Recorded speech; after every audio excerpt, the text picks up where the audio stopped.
जय श्री महाकाल, जय माँ काली, जय माँ कामाख्या। आज हम आपको बताने जा रहे हैं 9 देवियों के रहस्य और उनके महत्व। आशा करते हैं आप वीडियो के अंत तक बने रहेंगे और यह पूरा वीडियो देखेंगे। शैल का अर्थ है शिखर। दुर्गा को शैलपुत्री क्यों कहा जाता है? यह बहुत दिलचस्प बात है। जब ऊर्जा अपने शिखर पर होती है, केवल तभी आप शुद्ध चेतना या देवी रूप को देख सकते हैं और पहचान सकते हैं। उससे पहले आप नहीं समझ सकते, क्योंकि उसकी उत्पत्ति शिखर से ही होती है। किसी भी अनुभव के लिए शिखर से यदि आप 100% क्रोधित हैं, तो आप देखें कि किस प्रकार क्रोध आपके सारे शरीर को जला देता है। किसी भी चीज़ का 100% आपके संपूर्ण अस्तित्व को घेर लेता है।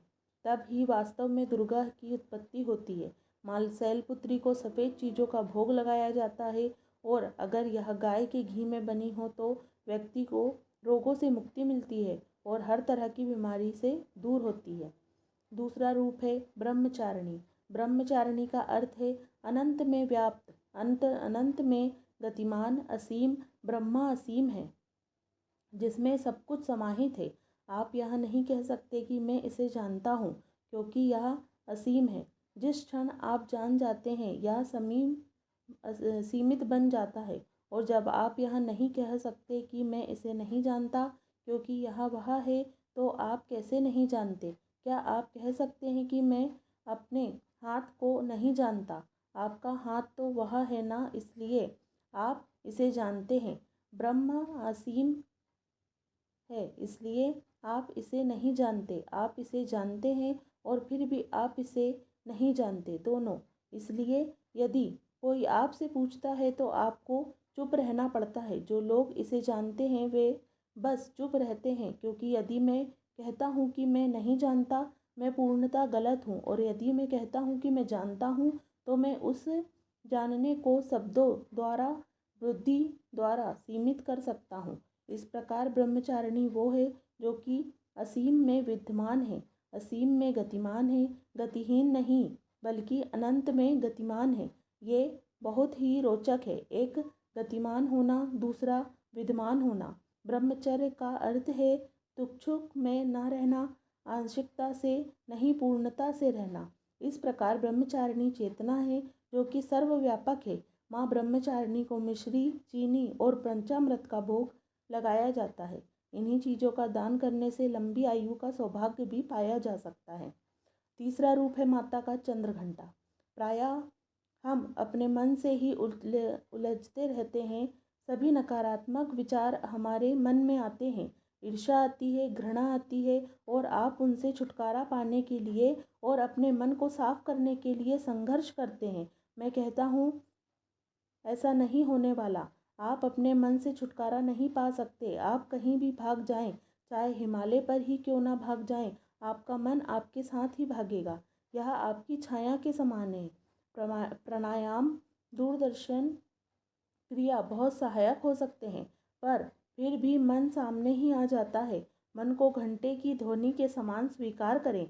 घंटे की ध्वनि एक होती है, यह कहीं नहीं होती। यह केवल एक ही ध्वनि उत्पन्न करता है। सभी छायाओं के बीच मन में एक ध्वनि सारी अव्यवस्था दैवीय शक्ति का उद्भव करती है। वो है चंद्रघंटा, अर्थात चंद्र और घंटा। माँ चंद्रघंटा को दूध और उससे बनी चीज़ों का भोग लगाएं और उसी का दान भी करें। ऐसा करने से माँ खुश होती है और आप सभी को दुखों का नाश करती है। चौथा है कुष्मांडा। कु का अर्थ होता है छोटा, ईश का अर्थ है ऊर्जा और अंडा का अर्थ है ब्रह्मांडीय गोला। सृष्टि का ऊर्जा का छोटे से बृहद ब्रह्मांडीय गोला। यह बड़े से छोटा होता है और छोटे से बड़ा।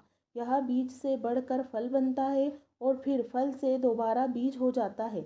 इसी प्रकार ऊर्जा या चेतना में सूक्ष्म से सूक्ष्मतम होने की और विशाल से विशालतम होने का विशेष गुण है। इसकी व्याख्या कुष्मांडा करती है। माँ कुष्मांडा को मालपुए का भोग लगाएं। इसके प्रसाद को किसी ब्राह्मण को दान दें और खुद भी खाएं। इससे बुद्धि का विकास होने के साथ साथ निर्णय क्षमता भी अच्छी हो जाती है। पांचवा रूप है माता का स्कंद माता। स्कंद माता वो देवीय शक्ति है जो व्यवहारिक ज्ञान को सामने लाती है, वो जो ज्ञान को कर्म में बदलती है। माँ स्कंद माता पंचमी तिथि के दिन पूजा करके भगवती दुर्गा को केले का भोग लगाएं और यह प्रसाद ब्राह्मण को देना चाहिए। ऐसा करने से मनुष्य की बुद्धि विकास होता है।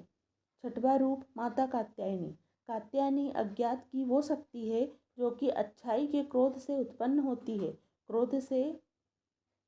क्रोध अच्छा भी होता है और बुरा भी। अच्छा क्रोध ज्ञान के साथ किया जाता है और बुरा क्रोध भावनाओं और स्वार्थ के साथ किया जाता है। ज्ञानी का क्रोध भी हितकर और उपयोगी होता है, जबकि अज्ञानी का प्रेम भी हानिकारक हो सकता है। इस प्रकार कात्यायनी क्रोध का वो रूप है जो सब प्रकार की नकारात्मकता को समाप्त कर सकता है। माँ कात्यायनी षष्ठी तिथि के दिन देवी के पूजन में मधु का महत्व माना गया है। इस दिन प्रसाद में मधु यानी शहद का प्रयोग करना चाहिए। इसके प्रभाव से साधक सुंदर रूप प्राप्त कर सकता है। माता का सातवां रूप है कालरात्रि। कालरात्रि देवी माँ के सबसे क्रूर, सबसे भयंकर रूप का नाम है। दुर्गा का यह रूप ही प्रकृति के प्रकोप का कारण है। प्रकृति के प्रकोप से कहीं भूकंप, कहीं बाढ़ और कहीं सुनामी आती है। ये सब माँ कालरात्रि की शक्ति से होता है। इसलिए जब भी ऐसे प्रकोप को देखते हैं तो वे देवी के सभी 9 रूपों से प्रार्थना करते हैं। माँ कालरात्रि सप्तमी तिथि के दिन भगवती की पूजा में गुड़ का नैवेद्य अर्पित करने के ब्राह्मण को दें। ऐसा करने से व्यक्ति शोक मुक्त होता है। माता का 8वां रूप महागौरी। महागौरी माँ का 8वां रूप अति सुंदर है, सबसे सुंदर, सबसे अधिक कोमल, पूर्णतः करुणामयी, सबको आकर्षित करने वाला यह वो रूप है जो सब मनोकामनाओं को पूर्ण करता है। माँ महागौरी अष्टमी के दिन माँ को नारियल का भोग लगाए। नारियल को सिर से घुमाकर बहते हुए जल में प्रभावित कर दे।